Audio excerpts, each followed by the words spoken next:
podcast. I'm Jen. And I'm Kat. And today we are going to extend off of our last episode and break down the paths of yoga. So, just to give you a little insight, last episode we delved into the 8 limbs of yoga, which falls under one path of yoga. We went into the yamas and niyamas, and today we're going to give you an even wider zoom out of the different paths and then really break down where those 8 limbs fit into it with an emphasis on the asana practice, which is probably what you picture when you think of a yoga class, just because that is how we have created yoga in the Western culture. Kat, you want to break down our 4 paths and then we'll delve in. Absolutely. So yoga, it literally translates to the word yoke or union. It's union of the body, mind, soul, and spirit. It's rediscovering who we are and returning to a life of joy, bliss, and freedom. And I like to break it down in a really simple way when it comes to the 4 paths of yoga. The first path that we'll talk about today is Raja Yoga. Raja Yoga, it encompasses samadhi, which is doing nothing. So that's like the goal of yoga, the final step of Raja Yoga. Second, we'll talk about Bhakti Yoga. Bhakti is all about feeling, it's all about love. And we're really excited to talk with you about this one because it holds a special place in our hearts. Third, we will talk with you about Karma Yoga. Karma is the action of yoga. So it's taking yoga off your mat and actually doing things to serve. And then finally, we will touch on Jnana Yoga. Jnana Yoga is all about thinking, knowledge, and wisdom, studying yoga. So to start us off with Raja Yoga, Raja means the royal path. It's the path of meditation, mantras, and other techniques. And really, the basic theme of Raja Yoga is that your perception of the divine self is obscured by the disturbances of the mind. The body and mind can be made still and pure. The self will instantaneously shine forth. And it's the path that most of us here in the West favor because it can be practiced pretty much by everyone, requiring no belief or particular faith heading into it. So, Jen, do you want to start us off with asanas? Absolutely. I like to picture like a family tree, and you can see all of these different families that will fall into one path. So Raja Yoga really is at like the base root of a lot of the practices that we hear and see in kind of the more modern or westernized yoga. So talking about asana, I think my original background before anything would have come onto my path at all, I went to a Bikram studio that was in town in Daytona Beach, and it was the craziest thing I had ever experienced. I went into this studio not knowing what to expect. I was in like a 103-degree room, and I went through these 26 postures, and you leave and you just feel like you just went on the biggest journey. And I was really hooked to that. So I started going all of the time. I think for about 2 years, I was Bikram heavy. And the funniest part is because I just had so little knowledge on what yoga actually was, I didn't think anything else existed. Like I thought that was yoga, was going into the 103-degree room, doing those 26 postures with a teacher up front. And I just didn't even know there was more to that. I got invited to go to one other studio, and I actually started seeing what is another style, which is called vinyasa. That was completely foreign to me. I think I did a few classes there and then really branched into Ashtanga, which is another set series where you see 75 postures done really consistently. So those were like the 3 types that were really at my origin. And yeah, that was really where I first started connecting with the asana practice. I do think when I went into Ashtanga is when I also started learning a lot more about meditation and chanting. I think that lineage stuck a little bit more with what would have been one of the original paths. It brought a lot of reference back to the origins of yoga, which Bikram did not. And if you've seen, there's definitely a Netflix documentary. Bikram has a dark path. I did not know until I entered the yoga world that Bikram, actually, the man who started it, is had really done some terrible things to his students. It is definitely not a respected branch of yoga anymore. But I think for me, it got me at least within the practice. And I remember I really enjoyed it because you never put weight through your hands. So I felt like it was really accessible to other bodies. But I've also now learned that that was kind of the one of the worst probably starting points for yoga, and have since then definitely delved into some other styles. What about you, Kat? Yeah, yeah, yeah. We could talk about these different types of asana practice all freaking day. Uh-huh. Yeah, to carry on with Bikram a little bit more. I mean, to give a little like note, I find that whatever brings you to your mat is kind of how you're meant to arrive. And Mhm. yes, Bikram's shitty. Like he's a shitty man, like not a good person. Yeah. Definitely watch the documentaries on Netflix. I read this book called Hellbent, which was all about from a student's perspective, someone who Mhm. went to Bikram's yoga teacher training, which costs thousands and thousands of dollars. It's in person. You have to take all your work off for like a full month at a time. And he's just like a man and he he wants to be worshipped and His he kind of ego. the ego. Yes, Yes. it's wild. It's really, really wild. A lot of toxicity, a lot of sexual abuse. So that's what we mean by he did a lot of bad things to his And students. the teachers were pretty intense on their students, and I actually think it was funny because I think for me, I really liked that harsh discipline at the beginning. This was before I had done a lot of self-reflection, and I wanted to, like, prove to the teachers I was worthy, so there was a lot coming up on the mat on, oh, yeah, wanting to impress those teachers. I think in retrospect, looking back, yeah, there was definitely a lot of issues I still had to unpack there Yeah, it's for a sure. super interesting lineage because, like, not only is it named after its creator, Bikram, there are a few other types of yoga as well that follow suit, but this one's very particular. It follows a script, so everyone who participates in yoga teacher training, they have to memorize it and teach the same, 26 postures in the same order on a carpeted floor in front of a mirror. So there's like Mhm. definitely particular parameters that you need in order to be able to call it a Bikram studio. So Absolutely, that's yeah. our 2 cents on Bikram. Moving into Vinyasa. Vinyasa is my preferred, like, lineage of yoga, of asana practice. It literally translates in Sanskrit to place in a special way. Vinyasa. And I just love how many different variations of vinyasa practice there are. There's power vinyasa, there's, hot yoga. But really, vinyasa yoga for me, it's what I love about it is it's syncing up your breath and movement and having some sort of flow in between. It really feels like a moving meditation for me. And my dance background, I find really gets happy when I'm flowing in a vinyasa class. And there's all the flexibility for freedom. There's no prescribed movements. Really just like flexible to choose what you want with what music you want. And yeah, it's very expressive. And I think that's why it's become quickly the most popular type of asana practice here in the West. Yeah, and then one other type to go into. So I would say I teach rather than a vinyasa style. I think I have a little bit of that, but I really was inspired by Iyengar, who really helped. He had a lot of issues growing up. He had a lot of physical pain in his body. He went through a lot of disability.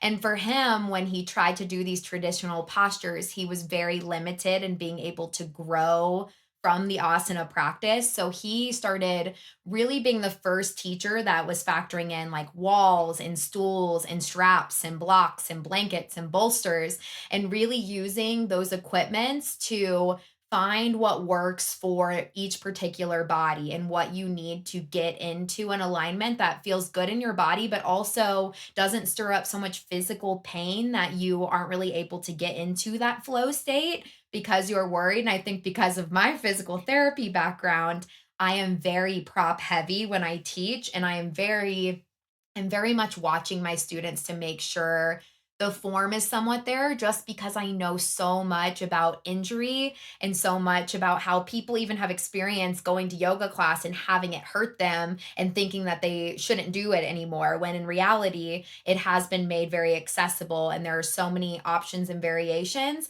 And a lot of those we can thank Iyengar for being the door to making it accessible for all body types as well. Yeah, incredibly alignment focused, and I think that Mhm. just makes complete sense why that's Yes. your jam, Jen. I can't let it go. I'm a watchful eye whether I want to be or not. Yeah, I think that's so great. And it's really, we share all of these practices with you so that you can explore them and really recommend that you try them all on. We'll share a couple more with you, but really tap into that headspace of like, which have I tried? What did I really like about each one's?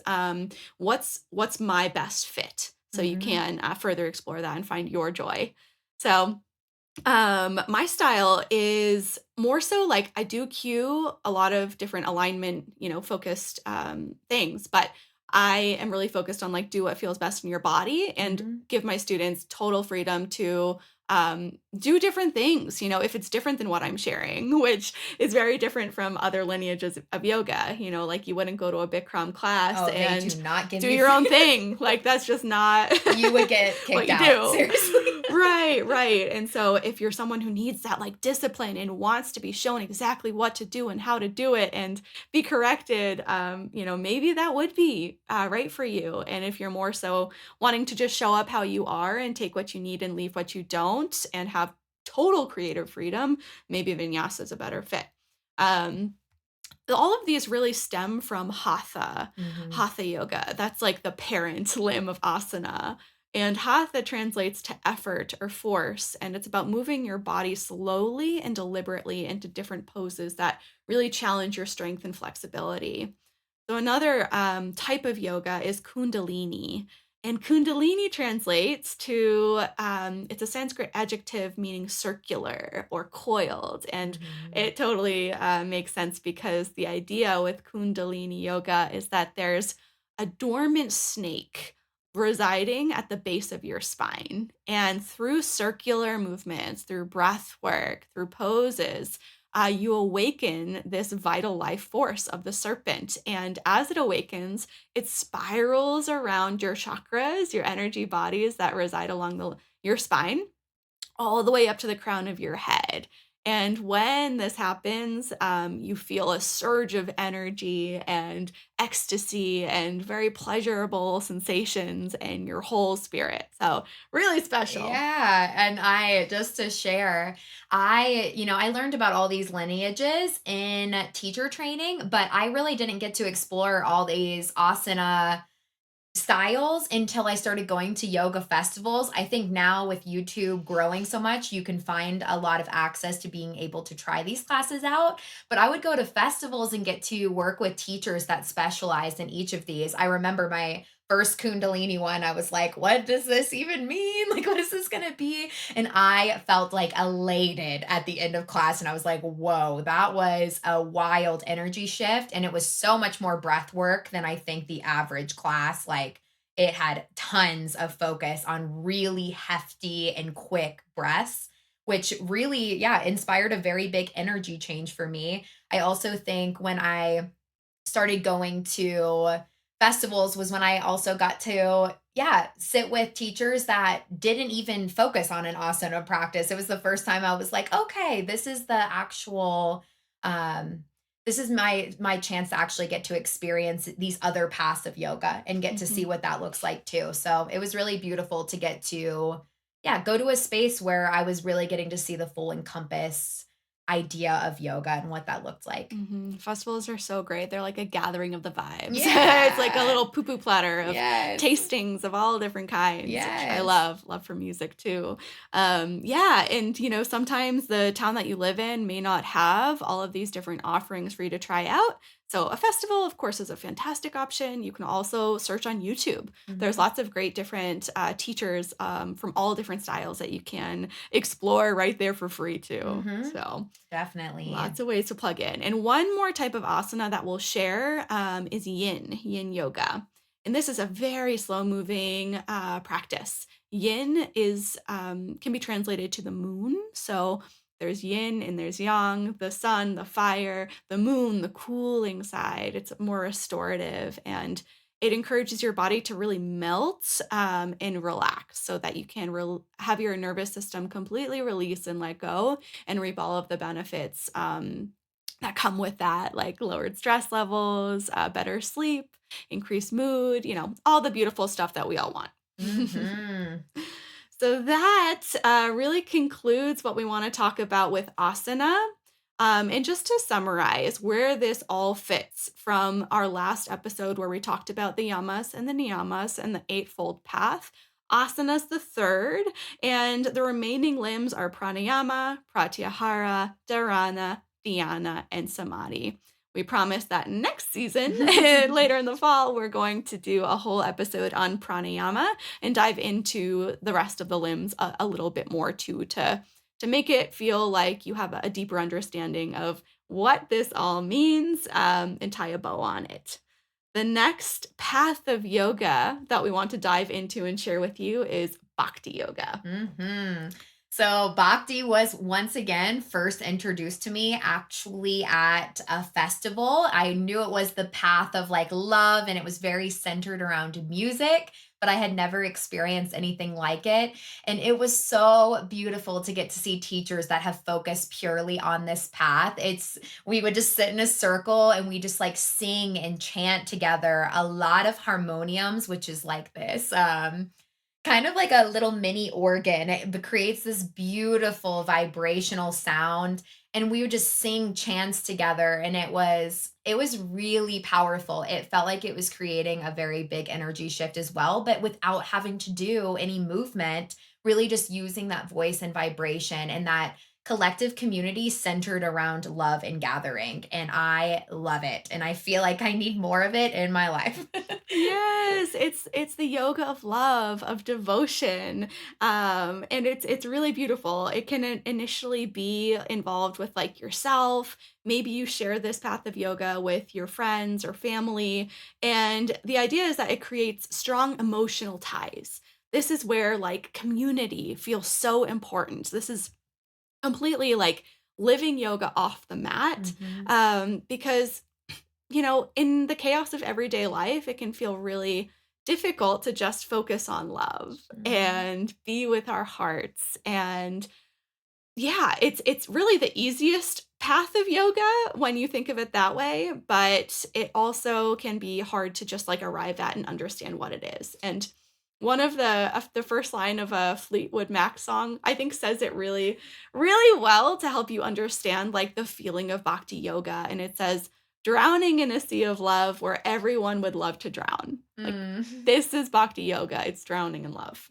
I love it. And yeah, I think the music element that is usually brought into that is something we're very much lacking now that we're kind of more of an individualistic society. We're not really coming together to do group chanting, group expression, group singing, group dancing. And I think yeah, this path really kind of brings that element back that we need to be in gathering together. And yeah, that can look a little bit different in the modernized world of just expressing love and finding a sense of community. But I also really like the idea of bringing it back to gathering and singing together. And I got to do a lot of the different Sanskrit chants. This is where I really learned a lot of what I would end up bringing more into my own personal meditation practice too. And I think Mhm. it's beautiful. It really is using our voices to channel all that love that we have inside of us and just like bring it out into the world, share Mhm. it.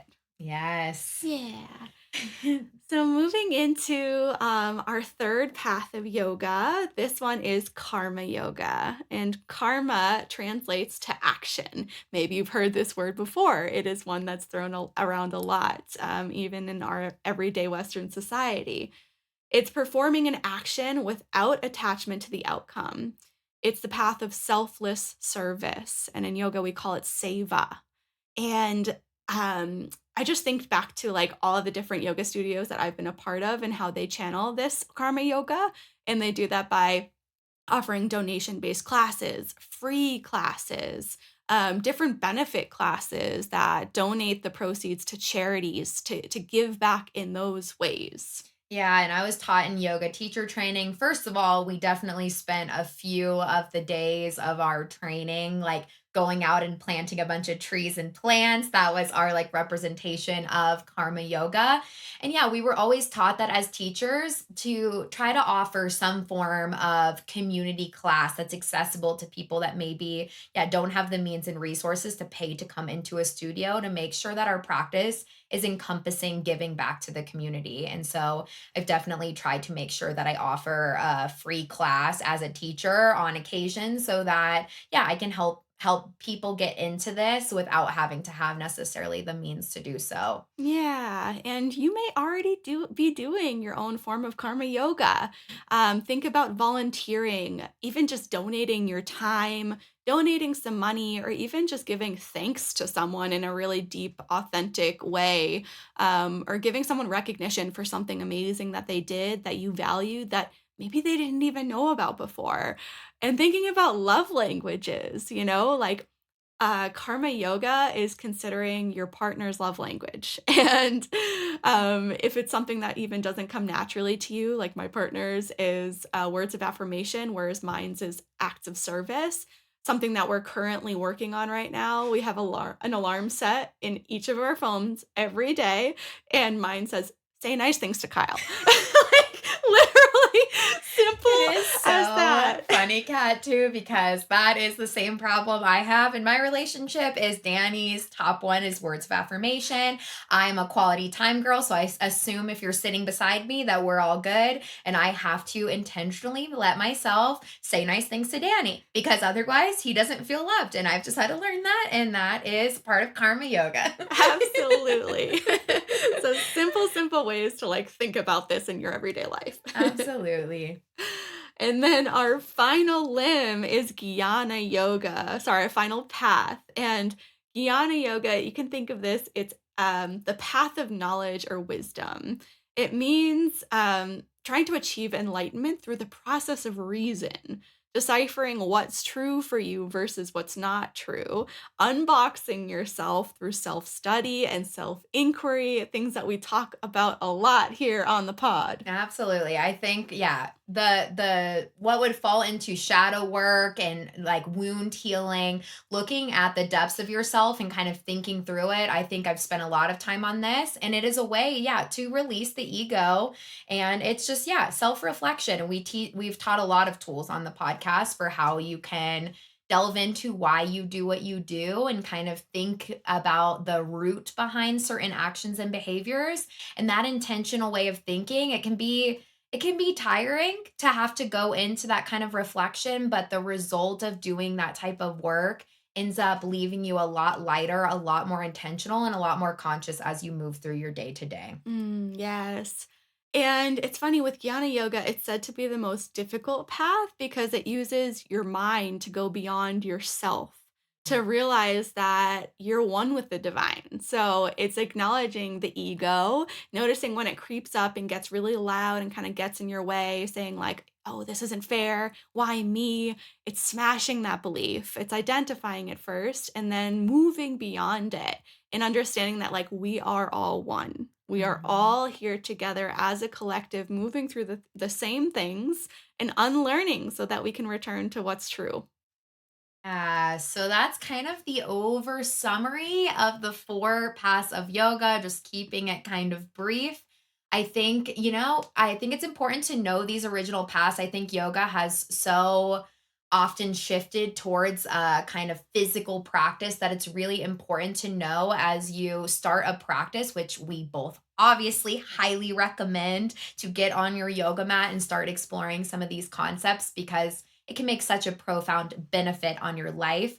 But I think it's important to know that there is ways to do yoga without actually doing a asana class and that there is these different lineages that deserve to be looked at, reflected upon, and it's important to know that we don't want to lose in the evolution of yoga. We don't want to lose these roots because these roots are really where the practice has been brought to us in the here and now. Yeah, the evolution of the origins of these four paths is really, really cool to see how it's all transpired. And all of these paths lead to quote unquote enlightenment, Mhm. peace, joy, freedom. And they're like four different strands woven together to form the same rope. They're all strengthened by the others. It's not to say that one is better than the other. And you get to choose which aspects of each path really resonate with you and begin to incorporate them into your greater life. And just look for joy in your daily practice and let it guide you. Yep. So get on YouTube, start playing with some of these types. Let us know how it is working for your life or which ones like actually resonate with you and why. We'd love to hear from you. And we Mhm. hope that you're starting to get a bigger picture of what this yoga thing is all about. Yes. And if you are looking for ways to deepen your practice, we are super excited to announce No, no, no. drum roll, our newest retreat together. Yay! Yay. We're so lame. I love I love it it. too. So, in October, Columbus Day weekend, October 7th to the 10th, we will be hosting a retreat, the second official Awaken Together retreat in St. Augustine, Florida. We are going for a witchy theme where we're going to explore chanting, magic, goddess energies, so many of the beautiful shadow sides, and incorporating that with the light. We have like the most fun schedule planned, and St. Augustine is such a cool area because it is believed to be kind of like haunted, that there's like some fun energy there. So we're gonna really explore a lot of different concepts. And even with the fun witch theme, we're still gonna do a lot of self-reflecting. You can always leave a retreat feeling a little bit lighter and that you connected more dots for your life. That is our goal. Yes, it's gonna be really, really incredible. Like, we're super excited about it. The Airbnb that we've rented is beautiful, so Uh-huh. please check it out. We'd love, to hear what questions you have, and, you are hearing it first here on the podcast. We have not yet opened it up to the public, and we're expecting this one to fill up pretty quickly because there's been a lot of interest. So you Mhm. can check it out on our Instagram pages. Mine is Katarina O. Erickson, and then Jen's is at Senseful Wellness. Mhm. And we have the links in our bio. You can check it out. It goes right to my website, Catalyst Living, and the booking section right there. So you can learn more, see what it costs, how to sign up, and we're here for you if you have any questions, and we'll love to learn your thoughts. And as always, go and rate the podcast. Continue to help us get the message out. We appreciate all of the love and support, and we will see you next week. Thank you. Thank you. Bye.